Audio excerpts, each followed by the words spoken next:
Today I'd like to discuss camber, in particular to the ALF1’26 builder's kit. Original kits went out with a fixed upper arm where there was a screw to tighten the ball fitment, and the camber was inscribed on the end of the suspension arm. This worked really well. We had some individuals measure camber in different ways and are able to get different values. So while this was really durable, it wasn't enough to get everybody, where they want it to be. So that led to this upper arm, which is what all the kits are shipping with now. If you don't have this upper arm, please contact me and I will get those swapped out for you. But what this arm does is it allows for a set screw and a ball cup, and that allows the camber to be adjustable. So as you can see here, there's the ball cup, there's the upper arm, and then you have a long set screw that runs through both. And still in the same way, the caster is fixed into this geometry of the arm and is inscribed on the end. So in this video, I want to discuss how I check camber. I want to do it as simple as possible, so not necessarily using setup gauges, and also why I think setup gauges might be a little bit misleading. So for this video, I'm just going to use old school camber gauge, just manual dial, no fancy anything, just simple camber gauge. So I guess I can explain first the settings of the camber. So like I said before, this uses a M3 by 0.5 set screw. So just like a normal screw. And the pitch of the screw is important. So say you have a button head screw and this is,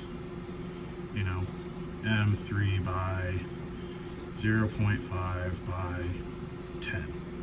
The 0.5 is important because that's our thread pitch.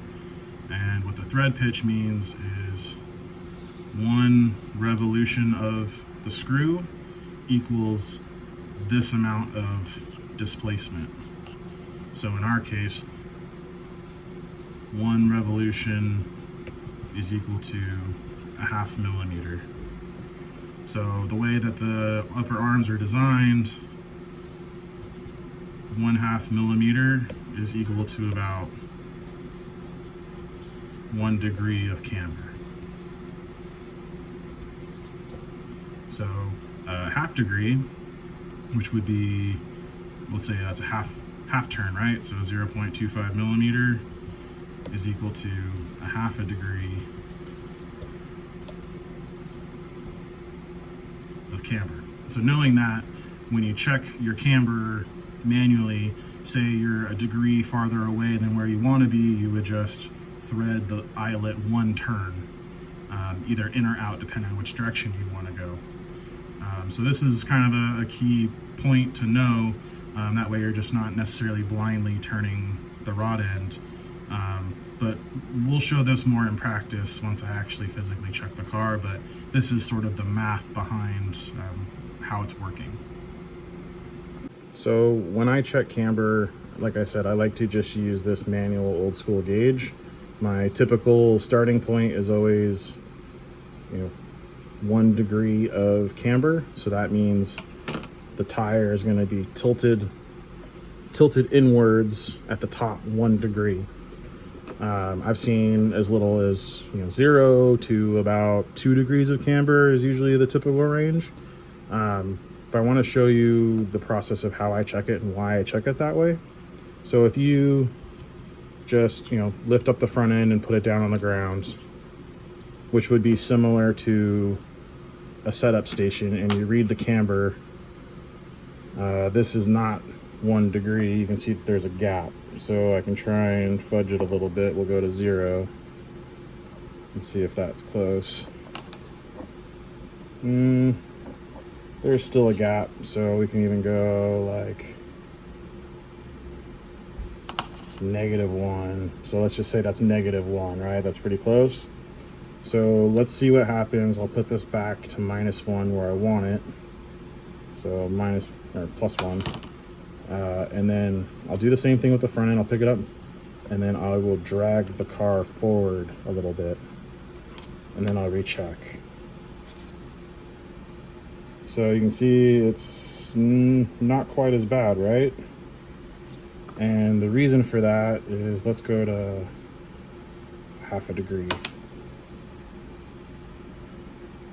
So I'd say that's like 1/2 degree. So why did it change? A lot of these suspensions have, slop and play in them, and they need some type of directional load to displace all that movement. So by simply just picking the car up and putting it down, you're sort of resting in the car just however it is, but these cars drive forward. So by pulling it forward, you're displacing all that movement in the direction that the car is actually moving. So you can get 2 different camber measurements depending on how you're measuring this stuff. And that's the main driving force behind why I went to the upper arm. So this guy is reading about 1/2 degree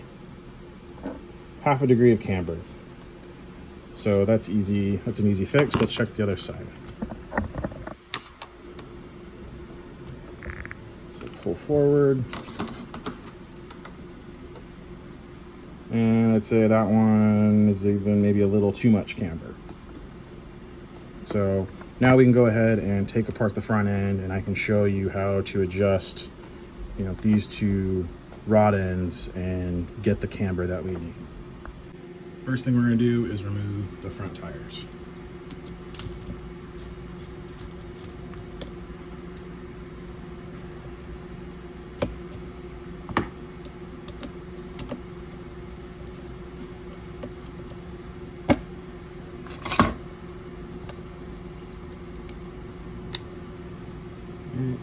And then we are going to loosen the 4 screws there.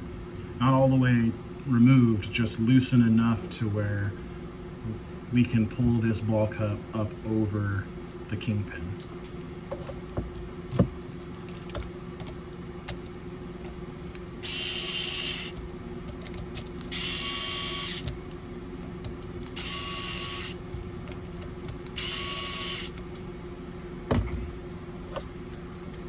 Okay. So see how this is free now, and I can rotate the rod end. So this side it needed more camber. It's at about 1/2 degree, so that's going to be a 1/2 turn. So we're tightening this 1 turn, or sorry, excuse me, 1/2 turn, and then that's it. This one had too much camber, so we're going to loosen this one a 1/2 turn. And then that's the camber adjustment. So now we just have to put everything back together.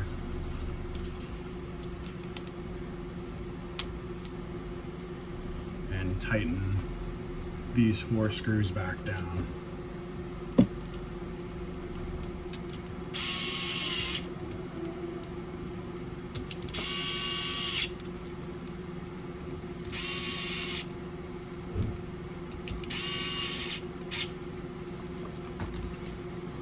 Finally, we can put the wheels back on.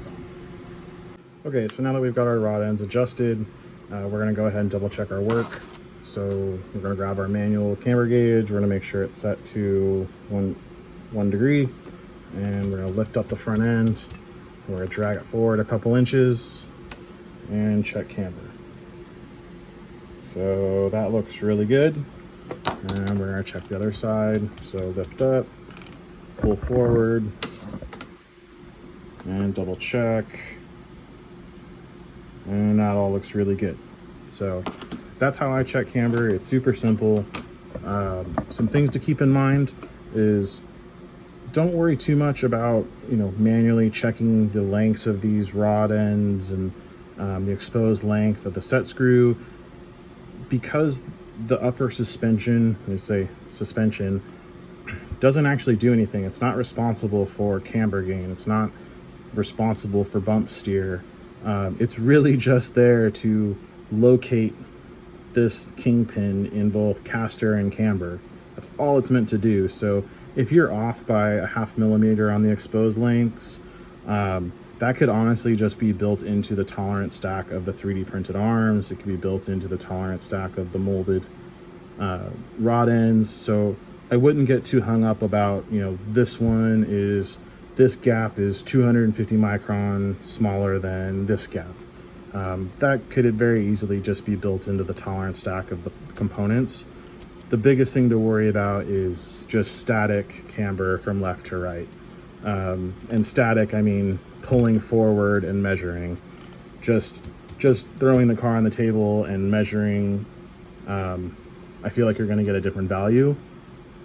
You want the camber value to be in relation to when it's moving, or at least that's what I believe. So that's how I've always kind of checked camber. And if part of the reason of, you know, designing the car this way was to make it very simple and only keep the things that were super important, and, you know, having a static camber that's very easy to repeat and to adjust was super important. We got some feedback on, you know, people measuring camber different ways, which is why we wanted to do this video to show how we do it, and also to show how we're adjusting these lengths and some of the math behind the lengths. So hopefully that helps. Again, I typically start at 1 degree of camber. I've seen, you know, 0 through 2 degrees is pretty normal. If someone wanted to try like 4 or 5, I'd be interested to see or hear what you thought. Other than that, hope you guys have a great time at the track. Hope this helps, and please let us know if you have any more requests. Thank you.